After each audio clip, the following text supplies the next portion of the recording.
In this video, we are going to talk about the history of boxing. So before starting this video, please like this video and subscribe to our channel for the future updates. Boxing, sport, both amateur and professional, involving attack and defense with the fists. Boxers usually wear padded gloves and generally observe the code set forth in the Marquis of Queensberry rules. Matched in weight and ability, boxing contestants try to land blows hard and often with their fists, each attempting to avoid the blows of the opponent. History. Early years.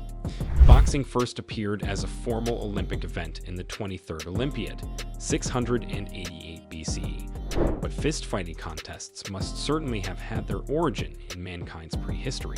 Earliest visual evidence for boxing appears in Sumerian relief carvings from the 3rd millennium BCE. Relief sculpture from Egyptian Thebes, c. 1350 BCE, shows both boxers and spectators.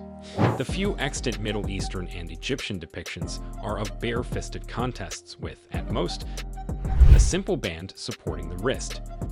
The earliest evidence of the use of gloves or hand coverings in boxing is a carved vase from Minoan Crete, c. 1500 BCE, that shows helmeted boxers wearing a stiff plate strapped to the fist.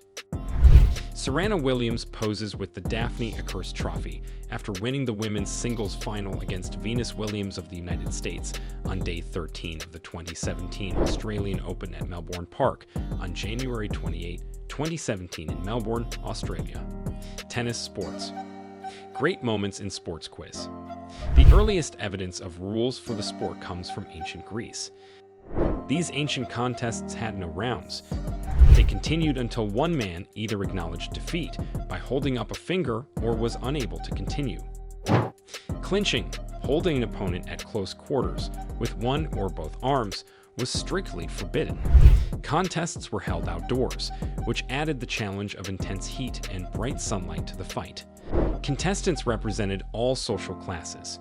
In the early years of the major athletic festivals, a preponderance of the boxers came from wealthy and distinguished backgrounds. The Greeks considered boxing the most injurious of their sports.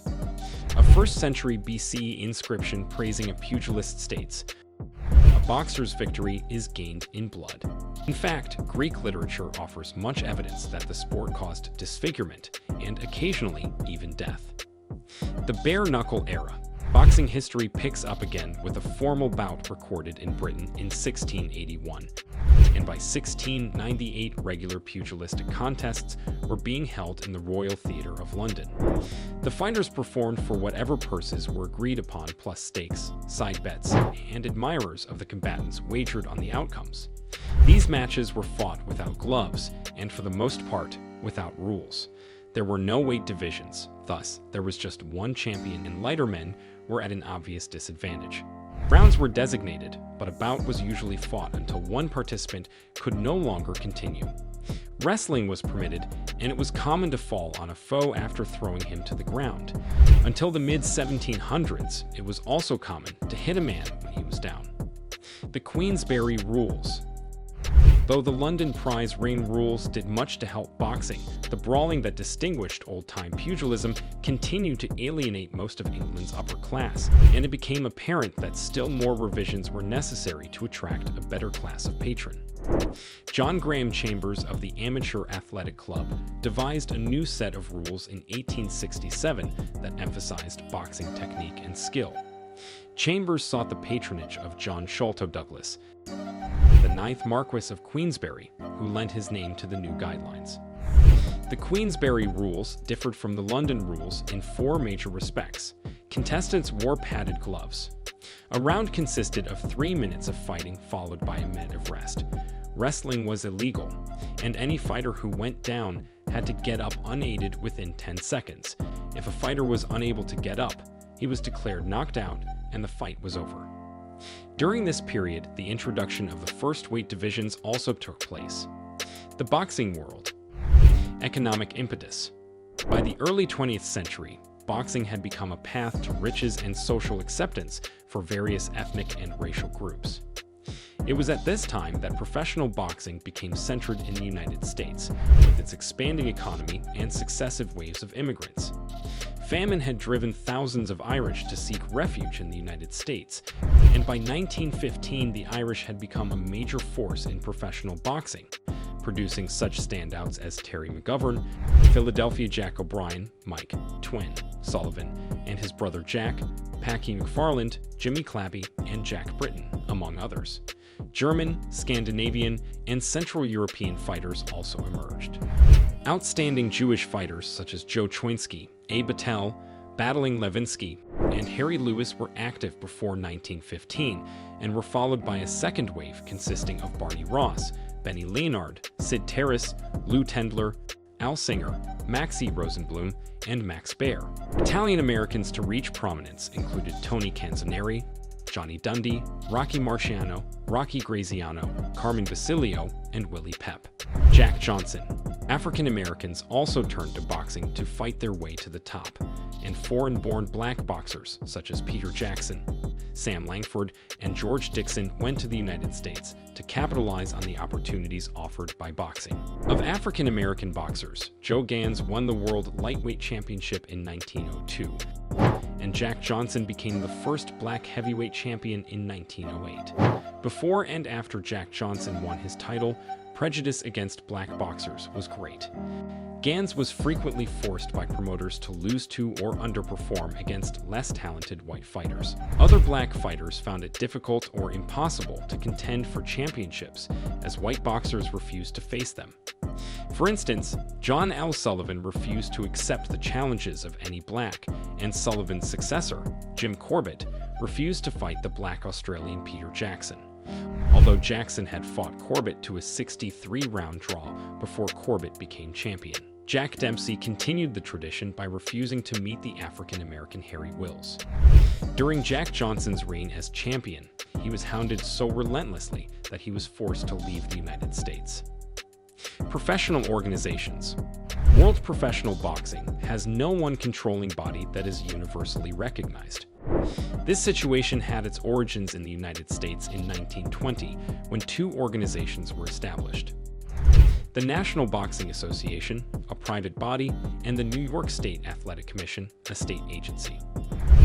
Divided control led to competing organizations, sometimes recognizing different boxers as world champions at the same time. In Europe, the ruling body was the International Boxing Union, which in 1948 became the European Boxing Union. Several attempts were subsequently made to induce all major professional boxing organizations to agree to the formation of one international ruling body, but to little avail. In the early 1960s, the World Boxing Council, WBC, was formed, and the National Boxing Association changed its name to the World Boxing Association, WBA. The International Boxing Federation, IBF, was established in 1983, which added to an already convoluted situation. Since the 1980s, it has been common for most weight divisions to have three so-called world champions, and this has considerably diluted the championship class in boxing. Ring, rules, and equipment. Because there is no universally accepted world ruling body for professional boxing, each country has its own set of rules, and in the United States, there are different rules in different states. Generally, bouts take place in a ring that is 18 to 22 feet, 5.5 to 6.7 meters square, and surrounded by 4 strands of rope. Professional bouts may be scheduled to last from 4 to 12 rounds of 3 minutes duration, though 2-minute rounds are commonly used in women's bouts and in some bouts held in Great Britain. Since the late 1920s, professional championship bouts traditionally lasted 15 rounds, but by the late 1980s, the WBC, WBA, and IBF championships were all being scheduled for 12 rounds. A referee is stationed inside the ring with the boxers and regulates the bout. In some jurisdictions, the referee scores the contest along with 2 judges outside the ring.